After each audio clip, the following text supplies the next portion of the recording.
Okay, here's my round 3 game. We played it December the 28th, I believe. It didn't last very long. I decided that because I was getting in so much time trouble in the first and second round, I would play quickly and avoid time trouble. The problem with that is you often miss moves, and you just hope you don't miss a critical move in a critical position. Okay, but here we go.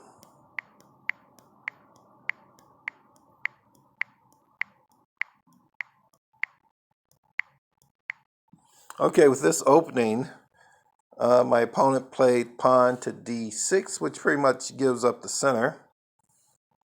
So he gave up the center. He's going to try to counterattack the center pawn position that I established. I played bishop to d3. That bishop probably belongs on e2.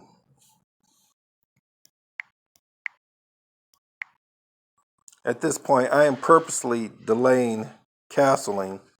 I plan to castle to the queen side, and I'm going to try to initiate an attack on the king side against his king.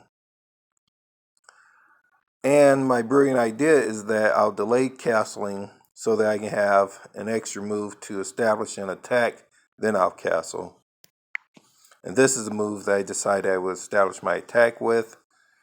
Knight to h4, which frees up the f pawn to move to f4. And the hope is to get the pawn to f5. But you'll notice that that knight is unprotected on h4. You don't want to leave your pieces unprotected all over the board. That's the way combinations happen, and you can lose material. Here, his knight to e8 wasn't a very good move. I should have taken with the d-pawn, should have took the e-pawn, allowed his d-pawn to take my e-pawn, and pushed up to f5, which would have given me everything that I wanted. I get to initiate the attack first, and I would have castled to make sure my king was protected and provided protection for my knight, and then moved on with my attack. That's not what I did because I was playing quickly. I took with the f pawn. That was a bad idea.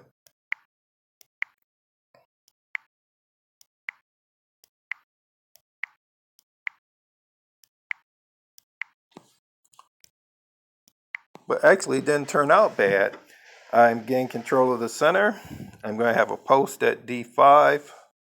Once I take back the queen right there. I probably should have taken it with the knight, but the rook wasn't totally bad. He attacks my rook, and now I'm playing quickly, so I do not check out all the variations here. I just notice, ooh, I can win a pawn. I'm going to win the game. I make the move. That's not the way you play. You see a free piece, you say, ooh, I can win a piece. You analyze it again. You look at all the alternatives.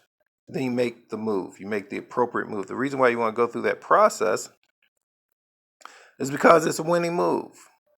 If it's a winning move, it doesn't matter how much time you take to make sure that it's a winning move. You take the time. If you don't, a winning move can often be a losing move because your opponent can play just as well as you can. He knew that pawn was hanging. But I quickly looked at it and I quickly took it. And for those who are chess players, I give you 5 seconds to find the right move that loses the game for me. 1 Mississippi, 2 Mississippi, 3 Mississippi, 4 Mississippi, 5 Mississippi. I hope you found it. A 2-move combination at best. There's no reason I should have missed that. I did miss it. He's attacking my rook with his knight. He's attacking my rook with his bishop. And he's attacking my bishop with his knight. So he's attacking 2 of my pieces at the same time. They cannot protect each other. And there's no way out of this. Now I'm going to spend time on my clock trying to find a way out, whereas I should have spent time and not finding myself in there. I had a better position, a much better position, but with that blunderous move, I'm pretty much lost. So I took the knight off. He takes my rook off. I'm down the exchange, which isn't a lot, but I'm down the exchange with 3 weak pawns and soon to have 5 weak pawns if he does a move they should do. He did not. All he had to do was take off that knight, and every single pawn I have on the board would be weak. And then he just gobbles up the pawns. Now, because he did not do that, he's still in a totally won position. Just exchange off the pieces. You'll be left with a bishop or something, and you'll win the game. That's not what happened. I'm just making the moves pretty quickly here because it takes him another 30 moves to actually win the game. I said, that's ridiculous. And now I'm actually still moving fast because I'm so depressed that I just threw away what should have been a one, well, what I think would have been one game if I had played patiently.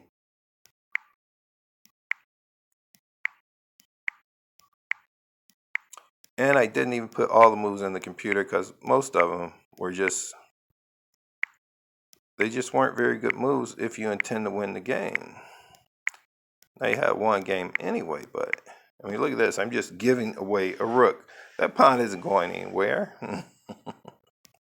But for some reason, he thought it was.